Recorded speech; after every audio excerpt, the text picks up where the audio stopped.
નમસ્કાર, breakfast news સાથે હું છું ભૂમિ જાની અને તમે જોઈ રહ્યા છો મંતવ્ય ન્યૂઝ। સમાચારમાં શરૂઆત કરીશું। વરસાદને લઈને સમાચારો સામે આવી રહ્યા છે।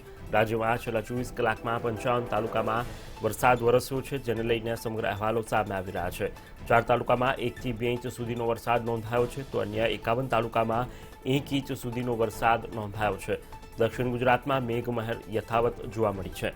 તો જે પ્રકારે ચોમાસાને લઈને સમાચારો સામે આવી રહ્યા છે કે જ્યાં રાજ્યમાં વિરામ બાદ ફરીથી મેઘરાજા મહેરબાન થયા છે અને રાજ્યમાં છેલ્લા 24 કલાકમાં અલગ અલગ 55 તાલુકાઓમાં વરસાદ વરસ્યો છે। 4 તાલુકા એવા છે કે જેમાં 1 થી 2 ઇંચ સુધીનો વરસાદ ખાબક્યો હતો, જ્યારે અન્ય 51 તાલુકા એવા છે કે જેમાં 1 ઇંચ જેટલો વરસાદ ખાબક્યો હતો। આ સાથે જ દક્ષિણ ગુજરાતમાં મેઘમહેર યથાવત જોવા મળી રહી છે। આ સાથે જ સૌરાષ્ટ્ર પંથકની વાત કરીએ તો અમુક સૌરાષ્ટ્રના પંથકોની અંદર પણ ધીમી ધારે વરસાદ વરસ્યો હતો। વરસાદને પગલે હાલ ખેડૂતોમાં પણ ખુશીનું મોજું એ ફરી વળ્યું છે, તો બીજી તરફ ઊભા પાકને પણ નવું જીવનદાન મળ્યું છે। ચોમાસું અને વરસાદ ખેંચાતા ખેડૂતો એ ચિંતાતુર બન્યા હતા, પરંતુ જે પ્રકારે ફરીથી મેઘરાજા મહેરબાન થયા છે અને રાજ્ય પર અલગ અલગ વિસ્તારોમાં હેત વરસાવી રહ્યા છે, તેને લઈને હાલ ખેડૂતોમાં ફરીથી ખુશીનું મોજું ફરી વળ્યું છે।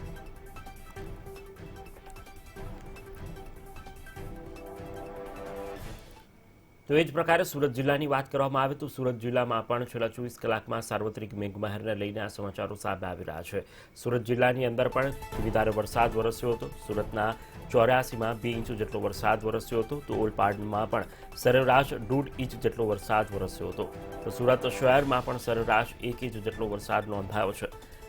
દક્ષિણ ગુજરાતના અલગ અલગ પંથકોની અંદર પણ અવિરત મેઘમહેર જોવા મળી રહી છે, જે અંતર્ગત સુરત જિલ્લામાં પણ 24 કલાકમાં સાર્વત્રિક મેઘમહેર જોવા મળી।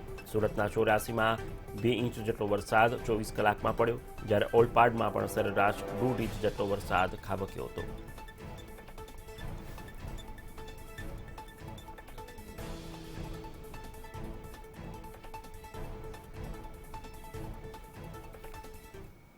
સમાચારમાં આગળ વાત કરીએ તો સુરતથી સમાચારો પ્રાપ્ત થઈ રહ્યા છે। જે પ્રકારે સુરતની અંદર મેઘરાજા હેત વરસાવી રહ્યા છે, ત્યારે અનેક કોઝવેને હાલ બંધ કરવાની ફરજ પડી છે। ત્યારે સુરતના રાંદેર વેડ રોડનો જોડતો કોઝવે એ છલકાયો છે। કોઝવે ભયજનક સપાટી 6 મીટર વટાવી ચૂક્યો છે, તો કોઝવેની જળ સપાટી 7 મીટર સુધી પહોંચી છે। વાહન વ્યવહાર માટે કોઝવે બંધ કરવામાં આવ્યો છે। તો માંડવી, કામરેજ અને ઉમરપાડામાં વરસાદને પગલે હાલ આ અસર જોવા મળી રહી છે અને નવા નીરની આવક થતાં કોઝવે એ છલકાયો છે। તો તાપી નદીમાં પણ પાણીની આવકમાં સતત વધારો નોંધાઈ રહ્યો છે। સુરતથી આ સમાચારો સામે આવી રહ્યા છે કે જ્યાં સુરતના રાંદેરવેડ રોડને જોડતો કોઝવે છલકાયો છે અને ત્યારબાદ જળસપાટી સતત વધી રહી છે, તો એ વધતી જળસપાટીને જોતા કોઈ પણ અનિચ્છનીય ઘટના ન બને તેના માટે હાલ આ કોઝવે વાહન વ્યવહાર માટે બંધ કરાયો છે। તો આજ અંગે વધુ વિગતો સાથે સંવાદદાતા સંજય મહંત લાઈવ જોડાઈ ચૂક્યા છે। સંજય, જે રીતે સુરતના રાંદેર અને વેડ રોડને જોડતો કોઝવે છલકાયો છે, હાલ કઈ પ્રકારની વ્યવસ્થા કરવામાં આવી છે ત્યાં?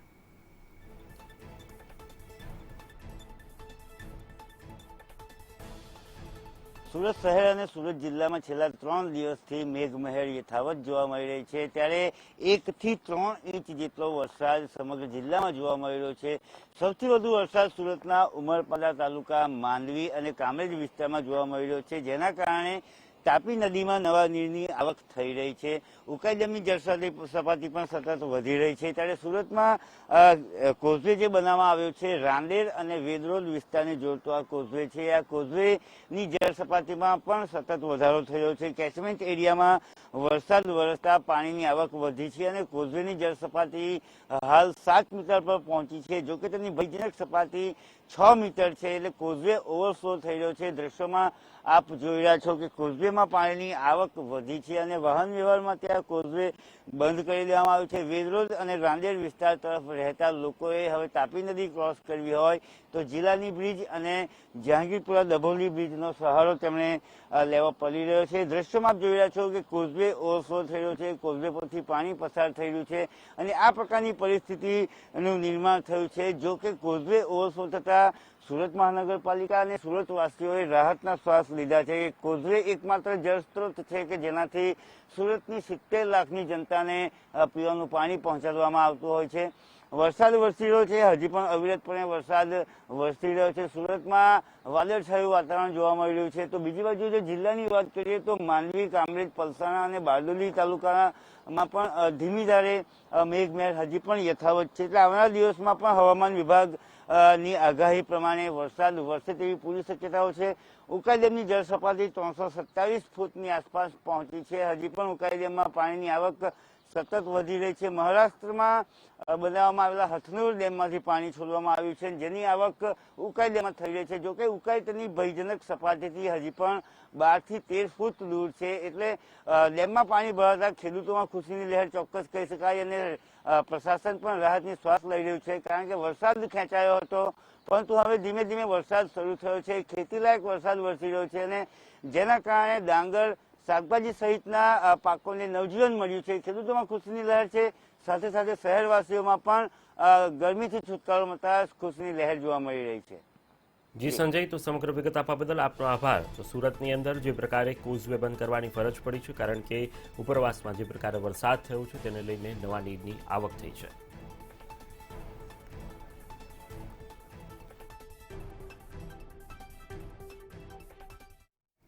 સમાચારમાં આગળ વાત કરીએ તો સુરતથી વધુ સમાચાર પ્રાપ્ત થઈ રહ્યા છે કે જ્યાં સુરતના ઉકાઈ ડેમની જળ સપાટીની અંદર સતત વધારો નોંધાઈ રહ્યો છે અને આ જળ સપાટીની અંદર 1 ફૂટનો વધારો નોંધાયો છે. વરસાદને કારણે ડેમમાં પાણીની આવકમાં વધારો થયો છે, ત્યારે ડેમની પાણીની સપાટી એટલે કે જળ સપાટી 3,26,017 ફૂટ હતી, જ્યારે કે રવિવારે સાંજે 7 કલાકે 327.17 ફૂટ થઈ છે. હથનુરમાંથી 32,617 ક્યુસેક પાણી છોડવામાં આવી રહ્યું છે. તો જે પ્રકારે હાલ સમાચારો પ્રાપ્ત થઈ રહ્યા છે, ડેમમાં પાણીની સપાટી 326.17 ફૂટ પર હતી, જ્યારે રવિવારે સાંજે 7 કલાકે 327.17 ફૂટે પહોંચી છે.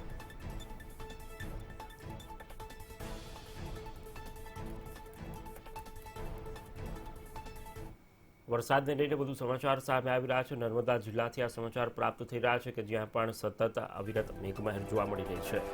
નર્મદાના સાગબારામાં 24 કલાકમાં 1.5 ઇંચ જેટલો વરસાદ નોંધાયો છે, તો ડેડિયાપાડામાં પણ સરેરાશ 1.5 ઇંચ જેટલો વરસાદ નોંધાયો છે.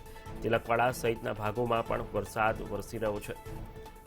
તો નર્મદા જિલ્લાથી આ સમાચાર પ્રાપ્ત થઈ રહ્યા છે મેઘમહેરને લઈને કે જ્યાં સાગબારામાં 24 કલાકમાં 1.5 ઇંચ જેટલો સરેરાશ વરસાદ નોંધાયો છે.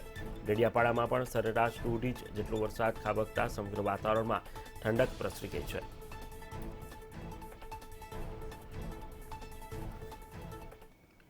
દક્ષિણ ગુજરાતની અંદર જે પ્રકારે મેઘમહેર જોવા મળી રહી છે, ત્યારે દક્ષિણ ગુજરાતના અનેક પંથકોની અંદર મેઘમહેરને લઈને ખેડૂતો હાલ ખુશખુશાલ જોવા મળી રહ્યા છે. દક્ષિણ ગુજરાતના વાપી, નવસારી, વલસાડ, દમણ, સુરત અને તાપીના આ દ્રશ્યો મંતવ્ય ન્યૂઝની ટીવી સ્ક્રીન પર આપ જોઈ રહ્યા છો.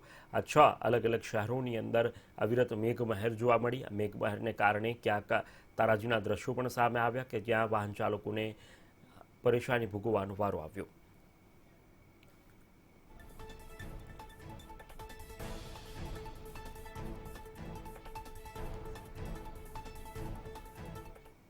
તો હવે વાત કરીએ પરિશ્રમના પરિણામ વિશે.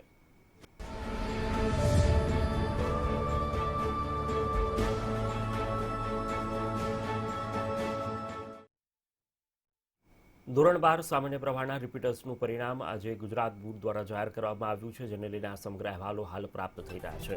ધોરણ 12 સામાન્ય પ્રવાહમાં રિપીટર્સનું 27.83% જેટલું પરિણામ જાહેર કરવામાં આવ્યું છે. કુલ 1.14 લાખ વિદ્યાર્થીઓએ પરીક્ષા આપી હતી. જુલાઈ 2021ની પરીક્ષાનું આ પરિણામ છે તે જાહેર કરી દેવામાં આવ્યું છે. સામાન્ય પ્રવાહમાં 24.31% પરિણામની ટકાવારી જોવા મળી રહી છે. વ્યવસાયલક્ષી પ્રવાહનું 42.16% પરિણામ આવ્યું છે, જ્યારે કે ધોરણ 12 સામાન્ય પ્રવાહનું રિપીટર્સનું પરિણામ જાહેર થતાં જ હાલ વિદ્યાર્થીઓમાં ખુશીનો માહોલ જોવા મળી રહ્યો છે. ધોરણ 12 સામાન્ય પ્રવાહનું કુલ પરિણામની ટકાવારી પર વાત કરીએ તો 27.83% જેટલું પરિણામ જાહેર થયું છે. કુલ 1.14 લાખ વિદ્યાર્થીઓએ રિપીટર્સની પરીક્ષા આપી હતી. જુલાઈ 2021ની આ પરીક્ષાનું પરિણામ છે તે જાહેર થઈ ચૂક્યું છે અને સામાન્ય પ્રવાહમાં 24.31% પરિણામની ટકાવારી હાલ જોવા મળી રહી છે. ધોરણ 12 સામાન્ય પ્રવાહના પરિણામને લઈને આ સમાચારો સામે આવી રહ્યા છે કે જ્યાં સામાન્ય પ્રવાહનું પરિણામ આજે સવારે 8 વાગ્યે ગુજરાત બોર્ડ દ્વારા જાહેર કરવામાં આવ્યું છે અને તેની અંદર રિપીટર્સનું 27.83% જેટલું પરિણામ જાહેર થયું છે. કુલ 1.14 લાખ વિદ્યાર્થીઓએ આ પરીક્ષા આપી હતી. જુલાઈ 2021ની આ પરીક્ષાનું પરિણામ રિપીટર્સની પરીક્ષાનું પરિણામ જાહેર કરી દેવામાં આવ્યું છે. સામાન્ય પ્રવાહમાં 24.31% પરિણામની ટકાવારી જોવા મળી છે. તેમાં પણ વ્યવસાયલક્ષી પ્રવાહનું 43.16% જેટલું પરિણામ જાહેર થયું છે. ધોરણ 12 સામાન્ય પ્રવાહનું પરિણામ જાહેર થતાં જ વિદ્યાર્થીઓમાં ખુશીનો માહોલ છે. એક તરફ જ્યારે કોરોના કાળ ચાલી રહ્યો હતો ત્યારે જે વિદ્યાર્થીઓ હતા તેમને માસ પ્રમોશન આપવામાં આવ્યું હતું, પરંતુ જે વિદ્યાર્થીઓ નાપાસ થયા હતા ગત વર્ષમાં તેમના માટે પરીક્ષા રિપીટર્સ માટે પરીક્ષાનું આયોજન કરાયું હતું અને જે પરીક્ષા અંતર્ગત ધોરણ 12 સામાન્ય પ્રવાહ રિપીટર્સનું પરિણામ 27.83% જાહેર થયું છે.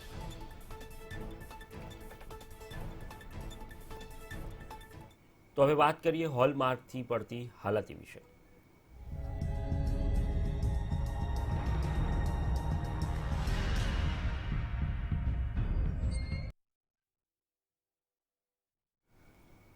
તો જે પ્રકારે દેશવ્યાપી જ્વેલર્સ એસોસિએશનની હડતાલનો આજે દિવસ છે અને તે અંતર્ગત ગુજરાતના અલગ અલગ એસોસિએશન પણ આ હડતાલના સમર્થનમાં જોવા મળી રહ્યા છે. હોલમાર્ક યુનિક કોડમાં વિસંગતતાને પગલે આ સમગ્ર વિરોધ છે તે કરવામાં આવી રહ્યું છે. હોલમાર્ક સેન્ટરોની અછત સાથે જ HUIDની સમસ્યાઓનું પણ નિર્માણ થયું છે. ત્યારે નિયમોમાં બદલાવ લાવવાની જ્વેલર્સના વેપારીઓ છે તે માંગણી કરી રહ્યા છે. તો દેશવ્યાપી આજે હડતાલ છે, જેને અંતર્ગત જ્વેલર્સ એસોસિએશન દ્વારા હડતાલનું આહવાન કરવામાં આવ્યું છે, જેની અંદર વિરોધ પ્રદર્શન નહીં પરંતુ પ્રતિકાત્મક એક દિવસની હડતાલ કરવામાં આવશે. સાથે જ હોલમાર્ક સેન્ટરોની અછત પણ છે અને HUID કોડની પણ સમસ્યાઓ સામે આવી રહી છે. ત્યારે જ્વેલર્સ સહિતના જે મહાજન અને વેપારીઓ છે તેમના દ્વારા આ સમગ્ર ગુજરાતની અંદર બંધ પાડવામાં આવશે.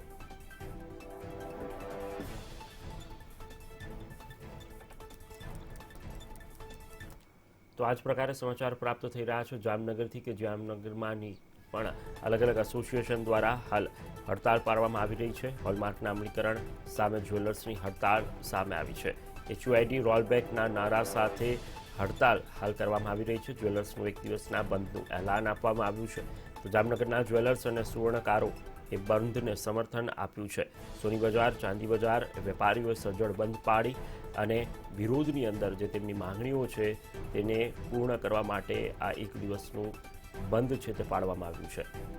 જામનગરથી આ સમગ્ર અહેવાલો પ્રાપ્ત થઈ રહ્યા છે કે જ્યાં હોલમાર્કના અમલીકરણ સામે જ્વેલર્સે હડતાલ પાડી છે. એક દિવસની હડતાળની અંદર HUID રોલબેકના નારા સાથે વેપારીઓએ સૂત્રોચ્ચાર કર્યા હતા. ઓનલાઈન પર સંવાદદાતા સલમાન ખાન જોડાઈ ચૂક્યા છે. જી સલમાન, જણાવશો જે રીતે જામનગરમાં પણ જ્વેલર્સે હડતાલ પાડી છે અને સમર્થન આપ્યું છે, શું છે સમગ્ર વિગતો અત્યારે? બિલકુલ ભૂમિ, જે રીતે આજે જામનગર સહિત છે ગુજરાતના જ્વેલર્સો દ્વારા એક દિવસનું બંધ પાડવાનું એલાન કરવામાં આવ્યું છે, જેમાં જામનગરની સુવર્ણકાર ઔદ્યોગિક એસોસિએશન, ગુજરાત સુવર્ણકાર સુરક્ષા સેતુ અને ગોલ્ડ એસોસિએશન ગોલ્ડ જ્વેલર્સ દ્વારા પણ આ બંધને સમર્થન છે તે આપવામાં આવ્યું છે. 16 જૂનથી જે રીતે સુવર્ણના જે આભૂષણો ઉપર જે હોલમાર્કિંગ ફરજિયાત કરવામાં આવ્યું છે અને તેની સાથે જે દરેક દાગીના પર જે હોલમાર્ક લગાવવામાં જે ફરજિયાત કરવામાં આવ્યું છે, ત્યારે આ હોલમાર્કિંગના જે આટાગોટી જે છે તે કાયદાને પાછો લેવા માટે આજે જ્વેલર્સો દ્વારા જે વિથ હોલબેકના નારા સાથે એક દિવસનું બંધ પાડવામાં આવ્યું છે અને જામનગરના જ્વેલર્સ સુવર્ણકારો છે, સોની બજાર છે, ચાંદી બજાર છે, તમામ બજારો સજ્જડ બંધ પાડી અને વિરોધ છે તે દર્શાવી રહ્યા છે. જી ભૂમિ. જી સલમાન, તો સમગ્ર વિગત આપવા બદલ આપનો આભાર. તો જામનગરની અંદર પણ અલગ અલગ જ્વેલર્સ દ્વારા આજે હડતાળને સમર્થન આપવામાં આવ્યું છે.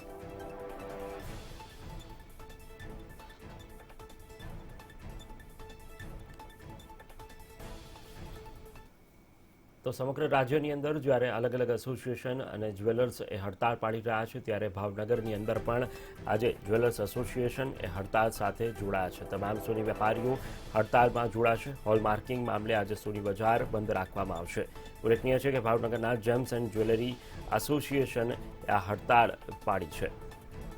તો ભાવનગરથી આ સમાચાર પ્રાપ્ત થઈ રહ્યા છે કે જ્યાં પણ આજે જે જ્વેલર્સ એસોસિએશન છે તેમના દ્વારા બંધ પાડવામાં આવ્યું છે અને તેમની જે માગણીઓ છે, ખાસ કરીને HUID કોડ અને હોલમાર્કિંગને લઈને જે સમસ્યાઓ સામે આવી રહી છે તે તમામ સમસ્યાઓનું નિવારણ કરવા માટેની આ એક દિવસ પ્રતિક હડતાળ પાડવામાં આવી રહી છે અને હડતાળ સામે આજે ભાવનગરના જે જ્વેલર્સ છે એસોસિએશન છે તેમના દ્વારા બંધનું એલાન કરવામાં આવ્યું છે અને દેશવ્યાપી સહિત ગુજરાતની અંદર પણ આ હડતાળને હાલ અલગ અલગ એસોસિએશન એ સમર્થન આપી રહ્યા છે અને આજે એક દિવસ તમામ વેપાર ધંધા ખાસ કરીને સોની બજારની અંદર જ્વેલર્સ જે છે તે તમામ એક દિવસ બંધ પાડી અને આ સરકાર સામે વિરોધ નોંધાવશે. ઉલ્લેખનીય છે કે શાંતિ રીતે આ ખાલી ફક્ત હડતાળ એક દિવસ પાડવામાં આવી રહી છે અને બંધ કરી અને સરકાર સામે પોતાની માંગણીઓ રજૂ કરશે. ફોનલાઈન પર સંવાદદાતા અલ્પેશ ડાભી જોડાઈ ચૂક્યા છે. અલ્પેશ, જે રીતે ભાવનગરમાં પણ સોની વેપારીઓએ હડતાળ પાડી છે, શું છે હાલ વિગતો? ભૂમિત, ચોક્કસથી જણાવી દઉં, ભાવનગરમાં પણ સમગ્ર દેશની સાથે આજે સોની વેપારીઓ દ્વારા હડતાળ પાડવામાં આવી છે. ખાસ વાત કરીએ તો ભાવનગરની જે મુખ્ય બજાર છે, ઓરા બજાર સહિતની જે બજારો છે, ત્યાં સોની વેપારીઓ દ્વારા સ્વૈચ્છિક બંધ રાખવામાં આવ્યું છે. ખાસ વાત કરીએ તો હોલ માર્કિંગ મામલે જે સરકાર દ્વારા BIS નો નિયમ 16 તારીખથી લાગુ કરવામાં આવ્યો છે, તે નિયમના વિરોધમાં આ હડતાળ પાડવામાં આવી છે. જેમાં ભાવનગરમાં Bhavnagar gems and jewellery association, ઓરા બજાર ચોકસી મંડળ, ભાદેવાની શહેરી સુવર્ણકાર એસોસિએશન, પિત્તલા શહેરી સુવર્ણકાર એસોસિએશન સહિતના તમામ એસોસિએશન દ્વારા આજે એક દિવસ માટે પોતાના વેપાર ધંધા સ્વૈચ્છિક બંધ રાખવામાં આવશે. જી ભૂમિ. જી અલ્પેશ, તો સમગ્ર વિગત આપવા બદલ આપનો આભાર. ભાવનગરમાં પણ સોની વેપારીઓ આજે હડતાળ પાડી રહ્યા છે. સાથે જ હોલમાર્કિંગ મામલે સોની બજાર આજે બંધ રાખવામાં આવશે. હોલમાર્કિંગ અને HUID કોડને લઈને અનેક વિસંગતતા સામે આવી રહી છે. તે વિસંગતતા અંતર્ગત આજે સમગ્ર રાજ્યવ્યાપી હડતાળ સામે આવી છે. તો હવે વાત કરીએ કોરોના કાળ વિશે.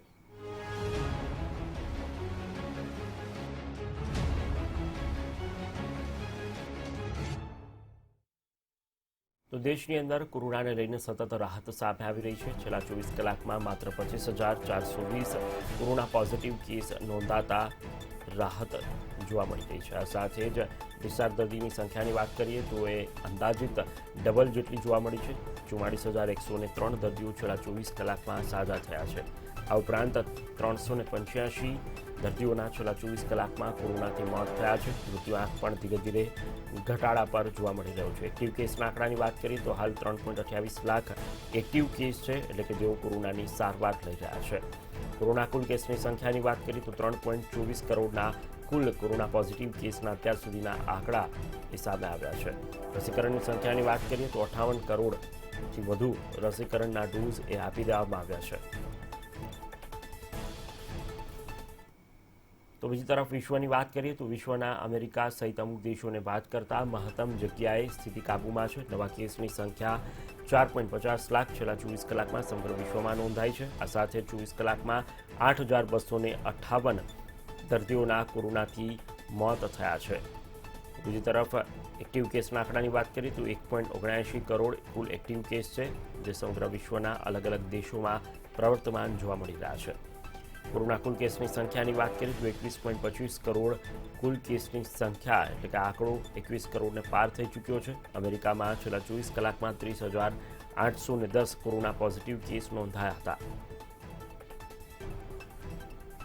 આ બધા વચ્ચે જો ગુજરાતની વાત કરવામાં આવે તો ગુજરાતની અંદર સતત જે નિયંત્રણ છે તે જોવા મળી રહ્યું છે. કોરોનાના નવા કેસની અંદર કાબુ આવ્યો છે અને માત્ર 15 કોરોના પોઝિટિવ કેસ છેલ્લા 24 કલાકમાં નોંધાયા છે. ડિસ્ચાર્જ દર્દીની સંખ્યાની વાત કરીએ તો માત્ર ને માત્ર 17 દર્દીઓ છે તે સાજા થયા છે.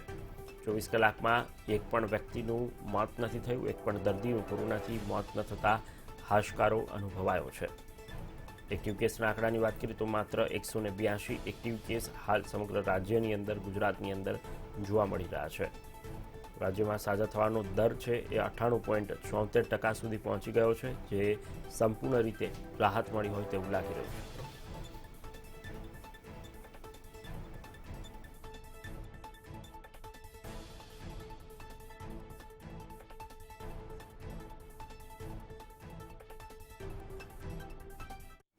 સમાચારમાં આગળ વાત કરીએ તો કેવડિયાથી સમાચાર પ્રાપ્ત થઈ રહ્યા છે કે જ્યાં કેવડિયાના નર્મદા ઘાટે સાંઈ આરતીનો પ્રારંભ કરવામાં આવશે, જેને લઈને હાલ આ સમગ્ર અહેવાલો પ્રાપ્ત થયા છે. કેવડિયામાં નર્મદા ઘાટે સાંઈ આરતી શરૂ થશે. વડાપ્રધાન નરેન્દ્ર મોદી કેવડિયા આવી શકે છે. 17 સપ્ટેમ્બરે વડાપ્રધાનના હસ્તે આ આરતીનો પ્રારંભ થશે. ઉલ્લેખનીય છે કે 17 સપ્ટેમ્બર પ્રધાનમંત્રી મોદીનું જન્મદિવસ છે. તો ગંગા આરતીની પેટર્ન પર નર્મદા ઘાટ પર આ વિશેષ આરતીનું આયોજન કરવામાં આવી શકે છે. તો હાલ આ સમગ્ર અહેવાલો પ્રાપ્ત થઈ રહ્યા છે કેવડિયાથી કે જ્યાં કેવડિયામાં નર્મદા ઘાટે સાંય આરતી શરૂ થશે। વડાપ્રધાન નરેન્દ્ર મોદી આ તકે ગુજરાત પ્રવાસે આવી શકે છે। 17 સપ્ટેમ્બરે વડાપ્રધાન મોદીના હસ્તે આ આરતીનો પ્રારંભ થશે। ઉલ્લેખનીય છે કે 17 સપ્ટેમ્બરે પ્રધાનમંત્રી મોદીનો જન્મદિવસ પણ છે।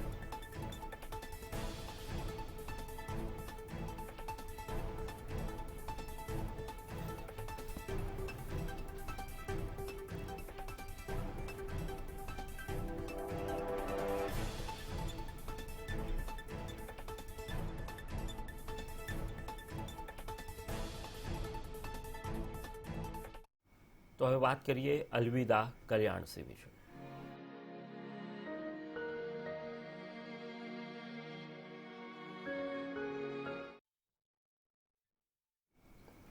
યુપીના પૂર્વ મુખ્યમંત્રી અને દિગ્ગજ નેતા એવા કલ્યાણસિંહનું નિધન થયું છે, ત્યારે આજે બપોરે તેમના 3 વાગ્યે અંતિમ સંસ્કાર કરવામાં આવશે। સીએમ યોગીએ અલ્હાબાઈ સ્ટેડિયમ ખાતે તેમના અંતિમ દર્શન કર્યા છે। થોડીવારમાં આત્રોલી ખાતે તેમના પાર્થિવ દેહને લાવવામાં આવશે।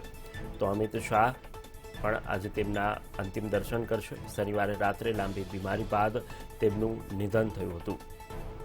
તો બુલંદ શહેરના નરોડા ગામ ખાતે તેમની અંતિમ વિધિ છે તે કરવામાં આવશે।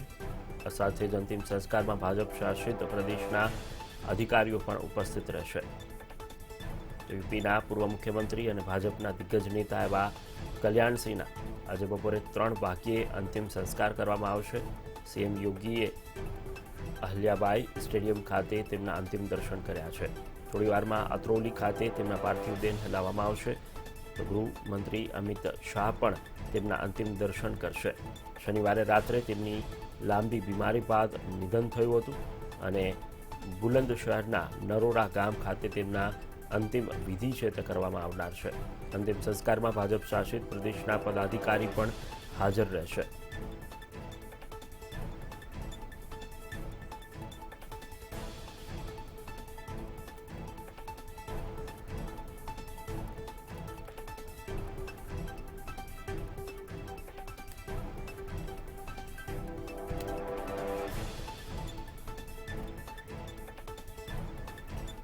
સમાચારમાં આગળ વાત કરીએ તો સુરતથી એક સમાચાર પ્રાપ્ત થઈ રહ્યા છે કે જેની અંદર સફાઈ કામદારે આપઘાત કર્યો છે। જે પ્રકારે હાલ આ સમાચારો પ્રાપ્ત થઈ રહ્યા છે, સુરતમાં મનપાના સફાઈ કામદારનો આપઘાતને લઈને આ સમાચાર સામે આવી રહ્યા છે। એસએમસી આવાસમાં રહેતા પુરુષનું મોત થયું છે। સફાઈ કામદારે ગળાફાંસો ખાઈ અને આપઘાત કર્યો છે, જ્યારે હજી તપાસનો ધમધમાટ શરૂ થયો છે। ઉધના પોલીસે આ અંગેની વધુ તપાસ હાથ ધરી છે। શા કારણોસર આપઘાત કરવામાં આવ્યું તે હજી અકબંધ છે, પરંતુ પોલીસ તંત્ર દ્વારા તપાસનો ધમધમાટ તેજ કરવામાં આવ્યો છે। સુરતમાં મનપા સફાઈ કામદારને આપઘાતને લઈને આ સમગ્ર સમાચારો સામે આવ્યા છે। એસએમસી આવાસમાં રહેતા પુરુષનું મોત થયું છે। આપઘાત બાદ તેનું મોત થતાં અરેરાટી વ્યાપી છે। સફાઈ કામદારે ગળાફાંસો ખાઈ અને આપઘાત કર્યો હતો।